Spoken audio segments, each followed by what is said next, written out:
Oh,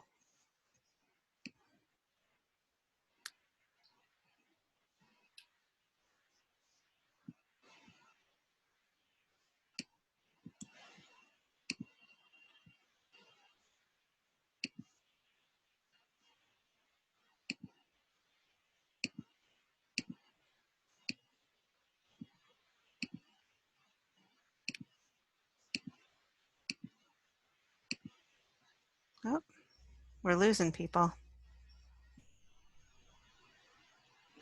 Are you ready, Karen? Yep, you can Okay. admit. Admit all.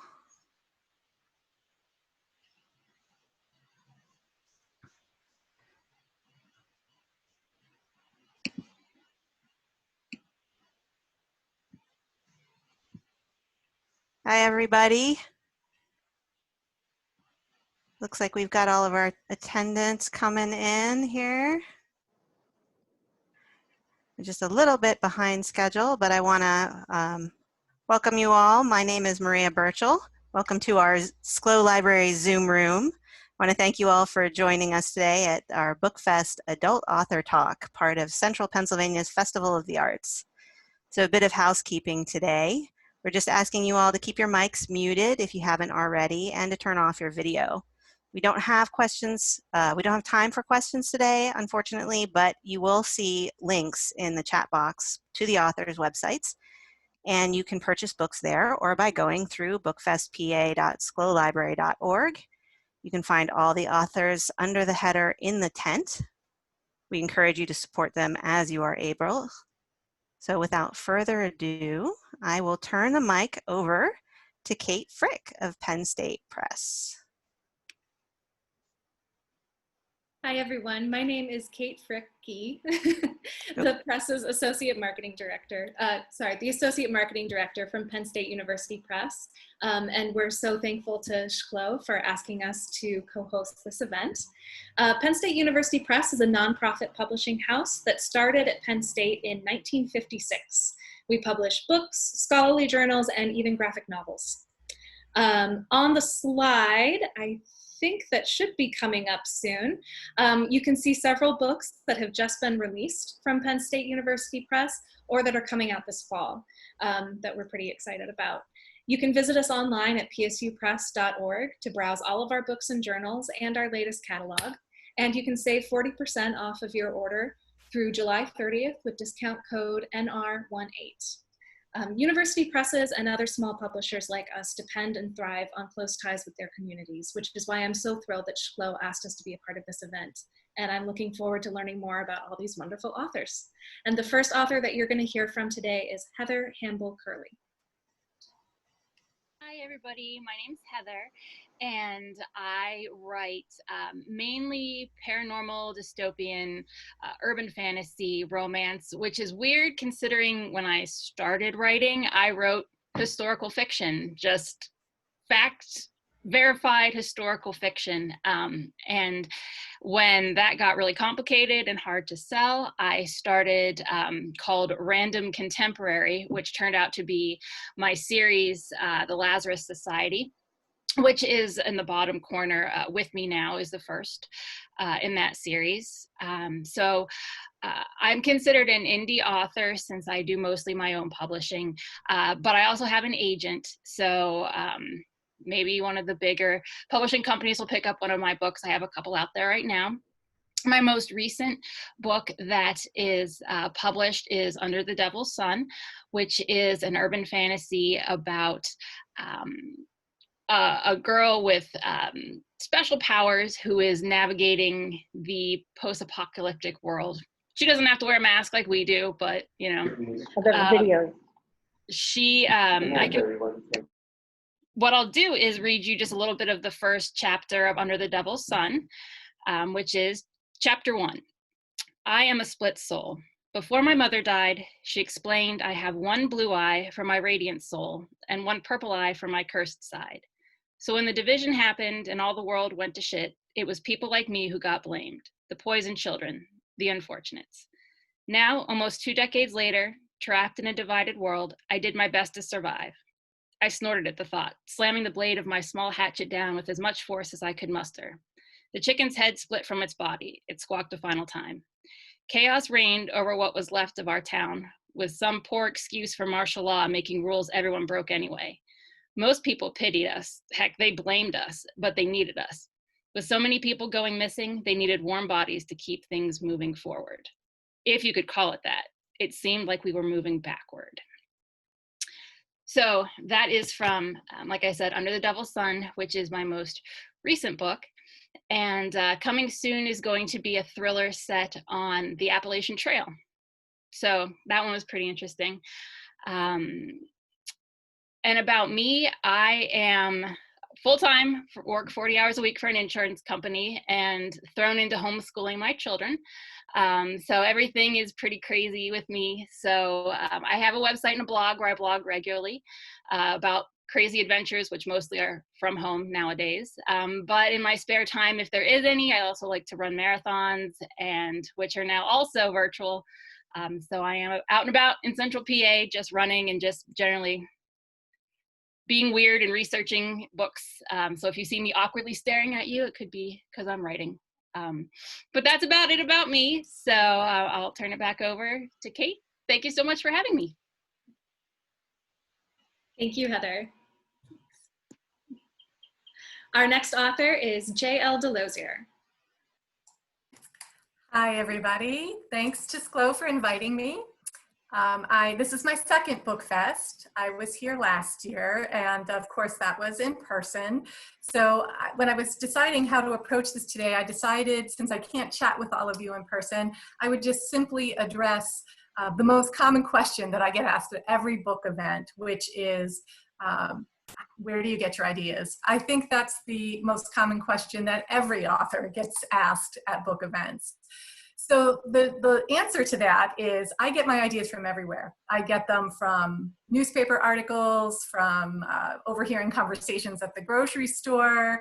I get them from the radio or TV. And then something will catch my attention, and then I will ask questions about it to myself. The what if this was taken one step further, or how does that come about, or how could I make this more interesting? And so I'm going to give you some specific examples of that.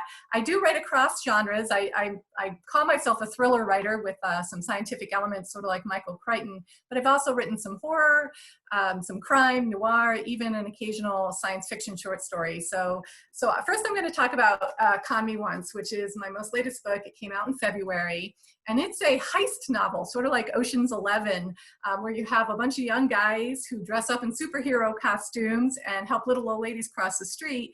And they suddenly get embroiled in some really nasty stuff, including the Italian mob and the Irish mob.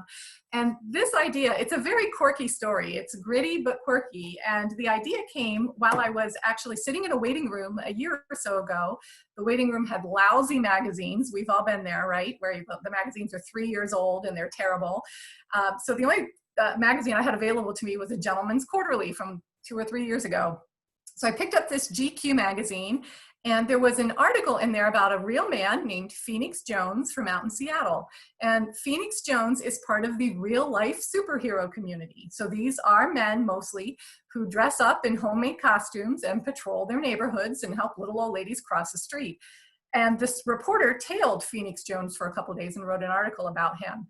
And I thought to myself, wow, why would they do that? I found myself intensely curious about the psychology behind the need for these guys to do this. And I also thought to myself, I wonder what would happen if something really dangerous happened while he was on patrol. Would he pee his pants, or would he rise to the occasion? And that, in a nutshell, became my idea for Con Me Once. My first book that came out in 2016, Type and Cross, was actually about a man-made viral pandemic starting in China that chooses its victims based on blood types. So yeah, it's kind of appropriate for right now. But the idea came from a much more boring magazine article. It was from a medical journal. I'm a physician in my day job, and I was reading an article about malaria and sickle cell disease. And sickle cell is a blood type mutation. And the reason that mutation developed is it protects people from malaria. So again, I thought to myself, wow, if a blood type can protect against a disease, why couldn't a blood type be a conduit to a disease? And how could you weaponize that? That would be interesting. And that in a nutshell became Type and Cross. The sequel, Blood Type X, I had not planned on writing a series, and so I really had not plotted out what else I could do with blood type when I wrote Type and Cross. And so I was kind of struggling to come up with a way to continue this concept until I saw an episode of Ancient Aliens. Have any of you seen Ancient Aliens? I can't see you raise your hands, but I'm sure some of you are. They had a show on the Basque community of northwestern Spain. The Basque people have a very unique blood type. They have negative blood. So we have blood types O positive, O negative. The Basque people have the highest concentration of negative blood in the world. They also are very uniquely shaped, very different humans. And in Ancient Aliens, the theory is that they are descendants of aliens. In real life, they're probably descendants of Neanderthals, but you know, it doesn't make a good TV show that way. So anyway, that was all I needed to give me my concept. I figured if my bad guy from Type and Cross knew so much about blood types, he probably would know that little factoid, and that made it into the book. And then lastly, my current novel that I'm writing right now, it's called The Photo Thief. Same thing, I was out for lunch with a friend and overheard on the radio someone talking about photo thieves who were young men in the 1920s that big city newspapers hired to break into family homes and steal family photos at the scenes of gruesome murders. So if the family had been murdered, they wanted a picture to run in the newspaper, and the only way they could get it back in the 20s is to steal a family photo. And I thought to myself, my goodness, how psychologically damaging could this be to these young men, most of whom then in the 30s and 40s would have gone off to World War II. And it made me think about the trickle-down effect of that sort of psychological damage and how that could affect an entire family. And so The Photo Thief is actually my first dip into a paranormal. So it's a paranormal suspense, and it's about halfway done, and I'm looking forward to finishing that. So that's really how I get my ideas. And again, that's the most common question I get asked. I get them from everywhere, but the key is adding that what if, or how can I take this to the next step? That's the key to really getting a full-fledged idea for a book. I do, in my last minute or so, want to also comment on short stories. I write short stories as well, have had several published in magazines and anthologies, but I want to highlight one that just came out called Writers Crushing COVID-19. That is a charity anthology. All of the proceeds go to charity. For COVID, there were 30 some odd writers who contributed stories for that.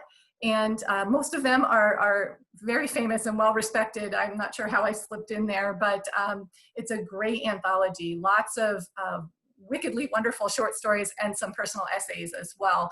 I contributed a short story called The Quilt, which is about a creepy quilting little old lady next door who is not at all what she seems. And then also an essay called An Open Letter to America's Medical Students, about my students who had their education abruptly interrupted by COVID and where they're going from here. So again, it's on Amazon, on Kindle. It just came out in print last week. So check that out. All the proceeds go to charity. So once again, I want to thank you all for listening, and thanks to SCLO for having me back for BookFest, and enjoy the rest of the authors. I'll turn it back over to Kate. A big thank you to J.L. DeLozier. Our next author is Russell Frank, whose book Among the Woo People is actually one that we published at Penn State University Press. So hi, Russell.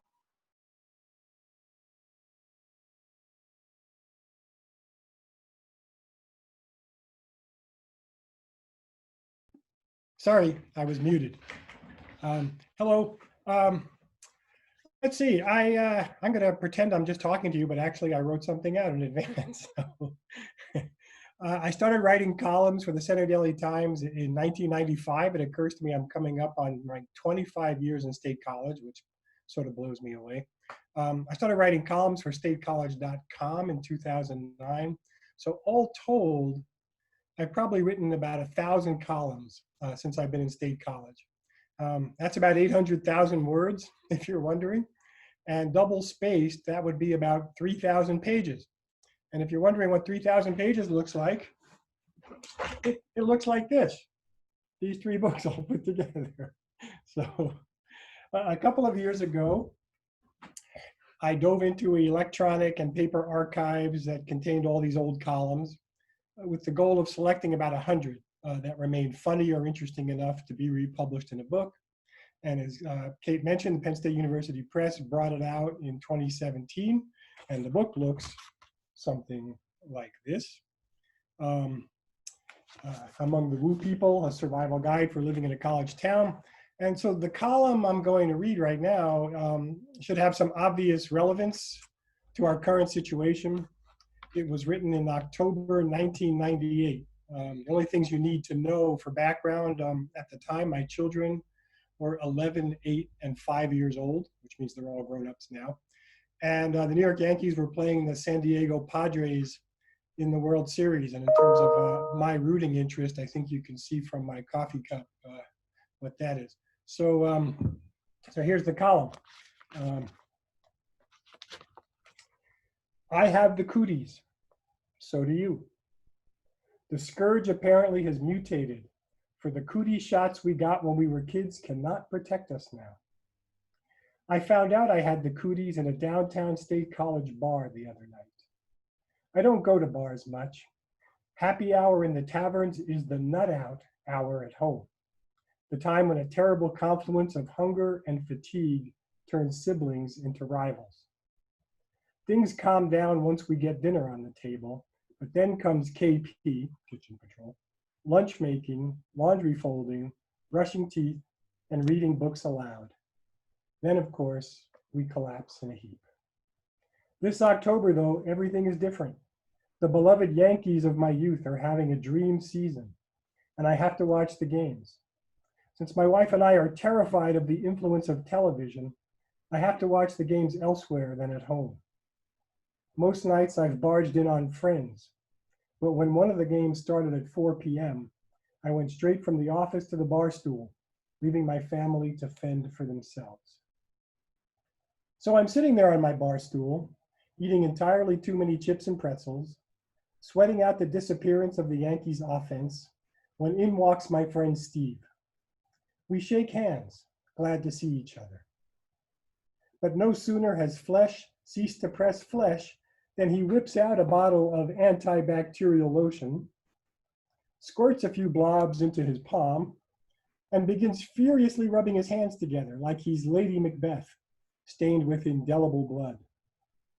Steve quickly realizes that it looks as if he doesn't want to get my cooties, and reassures me that the hand decontamination ritual has nothing to do with me, and everything to do with the platter of pot stickers that has just been set at his place at the bar. He offers me a dumpling as a peace offering, but the damage has been done. I am unclean. I am the kid on the playground from whom everyone flees. I have the cooties. A few months ago, I had a coworker at the CDT who kept a bottle of antibacterial lotion on a shelf with her thesaurus, her Associated Press style book, her Elements of Style, and the other tools of the newspaper trade. She had the Lady Macbeth thing going big time. Everywhere you look, people are arming themselves with these blue gels and regarding each other not as friends, peers, co-workers, or fellow citizens, but as carriers of contagion, as cootie garages. Every time we clasp hands to show each other, look, we come in peace, bearing no weapon, we are forced to think about where that hand has been, picking teeth, perhaps, or visiting the nose region, or worse. We must think now of all the unclean hands that touched this dollar bill before it fell into our hands, all the grubby mitts that clenched this banister, this doorknob, this headset. And we must think about the million mites that live in our beds, feasting on our dead skin, and the fine spray that settles on our toothbrushes when we flush an unlidded toilet, and the veritable festival of bacteria living on the sponge we use to wash our dishes or clean our kitchen counters. In a month, Thanksgiving in other words, the dire warnings will begin about handling raw poultry and the dangers of letting stuffing sit in the cavity of what Benjamin Franklin said should be our national bird. Once upon a time, we lived in a democracy of cooties. We passed the jug and the peace pipe. We joined hands and gave freely of our cooties and received the cooties that were freely given to us. Now, trust no one and keep your hands to yourself. So that's the column. The only other thing I would say is during our time of semi-quarantine, dating back to late March, I've been furiously writing, and I'm putting together a book that I'm calling, as a working title, Journal of the Plague Year 2019-2020. And I've written more than I've ever written in my life. I've written about 250 pages in this short amount of time, and I've just kind of dumped into it everything that's happened in the world and in my own head and in my life in the past year, and we'll see what happens. Anyway, I still write columns for statecollege.com, and they come out every other Wednesday. And thanks for listening to my column, and I pass it back to you, Kate. Thank you. Thank you so much, Russell. Our next author is John Gastill.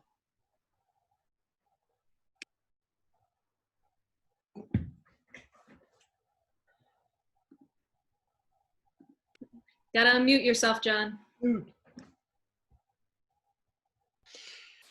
Yeah, no regrets about the muting. It was a poor beginning. No, mute yourself, Russell. No, everybody, hey, it's great to be on the panel. If you're watching us live, that's great. If you're watching us delayed, that's equally awesome. I'm a Penn State professor in communication arts and sciences and political science, and have historically written nonfiction. I'll talk about a new book that just came out this year, Hope for Democracy. But I've also started writing fiction. And I'll say a little bit about a book that comes out this month, Gray Matters. And then just a little bit at the end, just a tease about something coming out later this year that's right behind me that is obscured. So the background is I'm a San Diegan raised Quaker who wound up taking democracy seriously. I grew up in a family full of debaters and arguers, and then grew up in a Quaker community that was all about consensus. And I thought there must be something in between, right, that would be wonderful for democracy. Imagine if we could disagree with each other substantively, constructively, and still seek consensus, right? Well, that concept is deliberation. And in the past, I've written, for instance, a study about the jury system in the United States and how it actually does function very well in many ways, and inspires some citizens to get more actively engaged in politics. Hope for Democracy looks at something new. The jury is a very old example of public deliberation. Hope for Democracy is centered on these innovations in deliberation, such as something you've probably never heard of, the Oregon Citizens Initiative Review. This is an electoral reform passed in 2010 that is kind of remarkable. What it does is takes a small random sample of the state, about 24 people, and gets them to sit together for a week and study a ballot measure. Imagine that there's a policy question on your ballot. For instance, here in Pennsylvania, we recently voted on whether to change the retirement age for judges. In Oregon, every couple of years, they vote on stuff all the time. Now imagine if a random sample of your state got to study that issue, hear from people on both sides, talk to neutral experts, and then write a page that would go in a voter guide mailed to every single voter, who could then read, okay, what are the key issues here? What are the best arguments for and against this measure? And then vote. Well, that's what Oregon decided to do based on a book I'd written earlier. And I got money from the National Science Foundation to study the heck out of this thing. And Hope for Democracy, as the title suggests, says that there really is actually some pretty good evidence of two things with regard to this example. And again, it's an example of a lot of wonderful deliberative reforms. The first piece of good news is that, you know what, whatever you may think about the American public, and Oregon is pretty prototypical. Not too long ago, their state legislature was evenly divided within the House, 50-50. So it's kind of American in that way. The people deliberated. The panel was excellent. The deliberation was of a very high quality. They've always written good statements that help voters. And then part two, but does anyone read it, right? Okay, it's one thing to say, well, if you had a week to study something, you might be smart, like a juror. But the evidence is pretty strong that people actually do read the statement. In fact, one of the most exciting findings is that it's a correcting of bias. So if you're a conservative and you don't want to believe a liberal fact, well, if you read that statement, you're more inclined to believe that fact, and vice versa. If you're a liberal that can't accept a conservative point of view that happens to be supported by the evidence, well, after reading the statement produced by a body of your peers, you're more likely to believe that fact. Now, wouldn't that be incredible if this idea had a little more horsepower in our world? But Hope for Democracy is hopeful in the end. That reform, the Oregon Citizens Initiative Review, has actually been tried in a bunch of states, and it's been tried in Europe. And the idea has caught on around the world, and it's really just an example of deliberative reforms. Think of it as kind of a counterbalance to what makes the headlines. The headlines are depressing. The level of political bias and misinformation is astounding in our present politics. And if you read Hope for Democracy, you'll get a narrative account of how a different kind of democracy was created, at least in this one way in Oregon, the people behind it, including people who were on the panel, and how it's changed their lives. It really is a work of narrative nonfiction. All the academic reference stuff is tucked into the back, not even footnotes. So it's a very good read, tells you some exciting stories that might give you a little bit of hope. Now, I said that I've also been writing fiction. And I'll jump right into the preface to Gray Matters. As you might imagine, a guy who studies political communication has something to do with politics. The tagline I use for it is that it's at the intersection of Alzheimer's disease and American politics.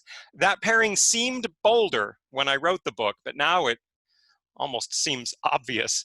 But here's the foreword. The foreword is written by Lynn Carson, the director of the New Democracy Foundation in Australia, a longtime colleague who was very confused why I was writing fiction, and then she was one of the earliest readers of the book, and so hopefully you'll enjoy her foreword. That will be my reading portion of today's program, and then I'll just leave you with a last word about the second novel coming out in October. So here's Gray Matters, foreword by Lynn Carson. When I read the first draft of this novel back in 2012, I thought it was a political comedy full of fanciful ideas. Reading it now, I wonder if the author was more prescient than hallucinatory. That time feels like a century away. Voters in the US had just re-elected Obama. The world seemed on track as much as one could hope, given the usual overseas conflicts and natural disasters. We Australians, like others fortunate enough to live in Western democracies, considered ourselves immune to the madness we saw elsewhere, children of the Enlightenment after all. In the years since, I've wondered if the author of this novel has been controlling world events from an undisclosed location in the Arctic, hoping to make his science fiction appear more plausible. Exhibit 1. It was ridiculous to think that voters could get behind a candidate for high office who was best known for selling popular books mislabeled as nonfiction. Sarah Palin had risen from obscurity, but she never got the keys to the executive washroom, did she? Exhibit 2. I rolled my eyes at the notion that a few clever people hiding behind computer terminals might subvert a presidential election and get away with it. Nonsense. Exhibit 3. Back in 2012, we hadn't met Edward Snowden or read Dave Eggers' The Circle. The idea that digital technology could steer our lives felt paranoid. This novel you're about to read comes from a troubled mind, from firsthand and family experience with campaigns and coders, democracy, and dementia. The author has studied politics and its pathologies for 30 years. All that led to this oddly prophetic story, which poses vexing questions about a world we might recognize too well. I loved this novel when I first read it. Mind you, I was sitting on peaceful South Golden Beach in Australia with my dog, Tilly. Now the book unnerves me. I would like to avoid Gastel's future efforts, but I probably shouldn't. Rereading Gray Matters, I see things that haven't yet come to pass. Let's keep it that way, okay? Lynn Carson. Can you ask for a better forward? So if that was a little bit spooky, yeah, no, it's weird how many things in Gray Matters have already started to happen. I've even had to update it a little bit to keep up with the changing world. It's set about 4 years into the future. And I'll say nothing more than just to say it is both a distillation of some of the ideas I have about politics and society, but also kind of a personal testament to the attempts of people to try to control the world, in particular to control dementia and Alzheimer's. And there's a fair bit of denial about the reality of American politics and about disease. If that sounds timely, well, I didn't plan a pandemic, but yeah, it's a novel about people refusing to confront medical science as well as the facts of politics. I promised just a last tease at the end. The book behind me is Dungeon Party, comes out in October. The other side of my academic self is I study small group behavior, and Dungeon Party is about people who play games, especially in gaming groups like Dungeons and Dragons, where they do fantasy role playing. And it's about how those groups and those group experiences can be powerfully therapeutic and potentially destructive. So those are the places my mind goes. Thank you so much for sharing this day with us and my fellow authors, and I'll turn it back over to our host. Thank you so much, John. I would be remiss if I didn't mention that I hadn't put it together until right now, but John and his colleague Lynn, whom you just read the foreword that she wrote, were co-editors on a book that we published at Penn State University Press called The Australian Citizens' Parliament and the Future of Deliberative Democracy. It was part of our Rhetoric and Democratic Deliberation series back in 2013. So if you're a fan of Australian government or just deliberative democracy in general, you can check that out on our site. And our last author today is Evan Whitmer. Hi guys. So I'm an author of weird fiction and surrealist horror. My latest book is called Pages from the Pizza Crows. I usually post my short stories for free online at oddfiction.com, so you can check those out. But at the end of the year, I usually take down all those short stories and put them in a collection. And I usually try to choose a very interesting framing device to connect them all together. To kind of give you an understanding of what a pizza crow is, I'd like to read the first 2 pages from this book.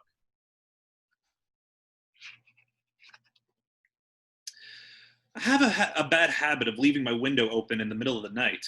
I suppose it comes from living in a hot room in the Florida suburbs for the first 20 years of my life. But now I'm an adult and I live in a bad area. I really should be more careful.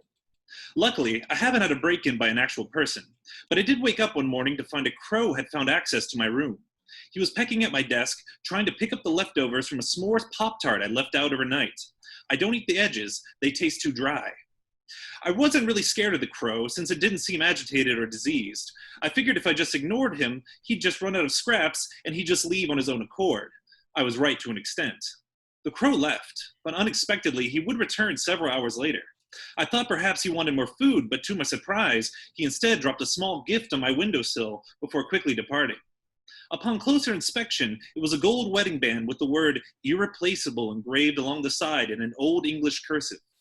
My first thought was that this bird was paying me for the meal, and as a struggling 20-something, I immediately began to imagine, how could I profit from this? If I kept pawning the rings the crow bought me, I could start a second income with just the parts of my breakfast without any frosting. It seemed genius. From then on, as long as I left out my Pop-Tart scraps, the crow would return every day, bringing with him some small shiny ring. Gold and silver, thick and thin.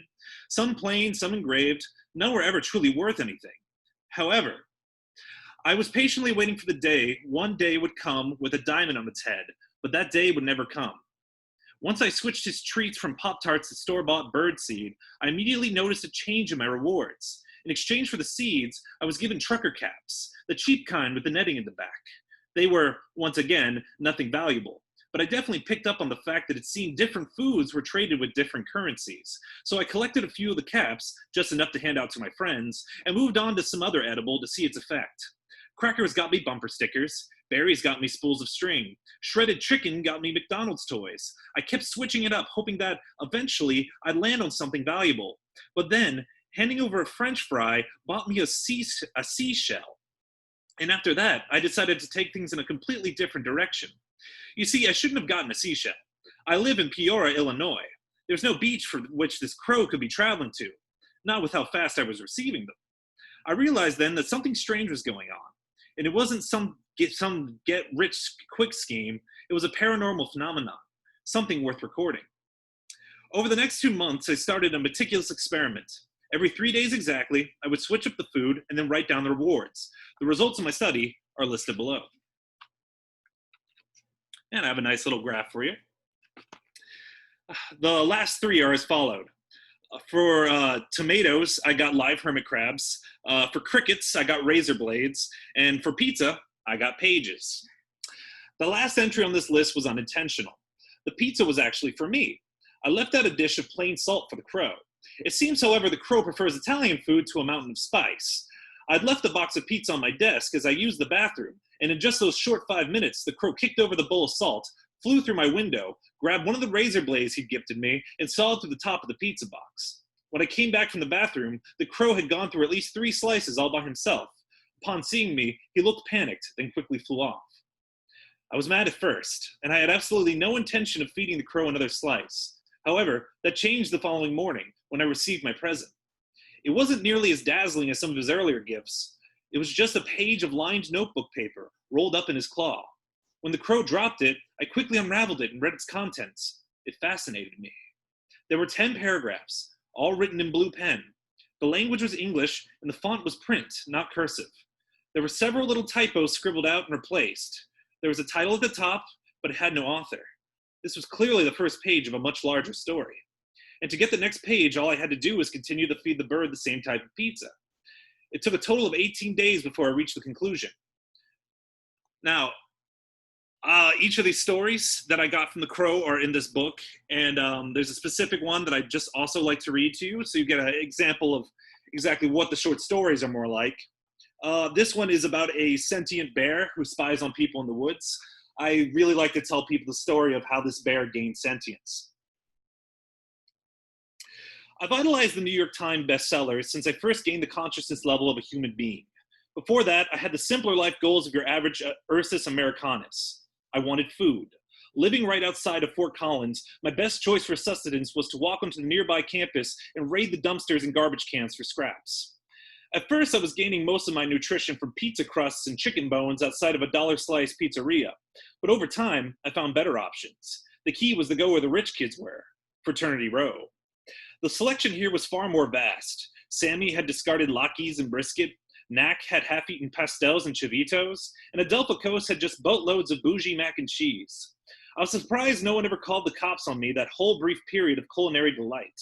In hindsight, I believe any witnesses to my trespassing were most likely turned off by the idea of cops snooping around their frat houses, especially given the selection of drugs I found on their premises.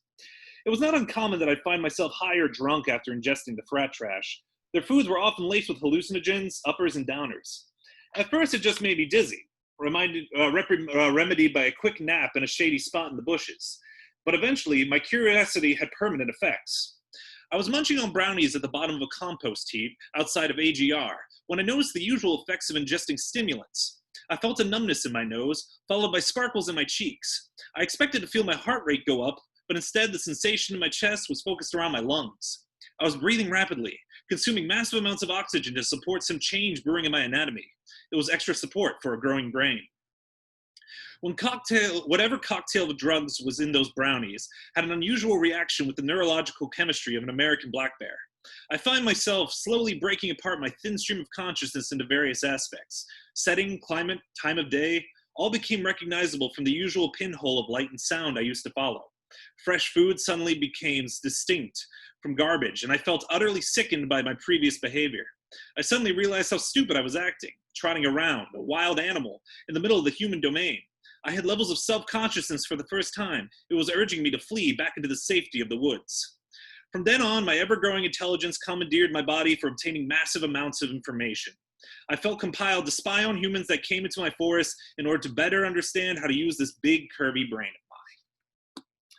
Yeah, so I got this guy, and I got a new short story collection that'll come out in December. That one, each of the short stories is written by a different cannibal. And that's it for me.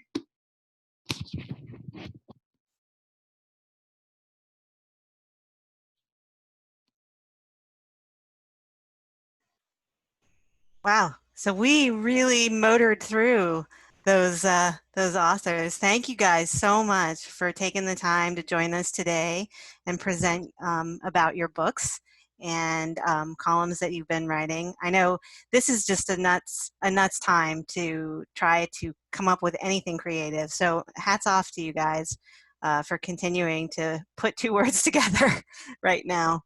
I just want to remind our attendees that you can find out more about the authors at bookfestpa.sklolibrary.org.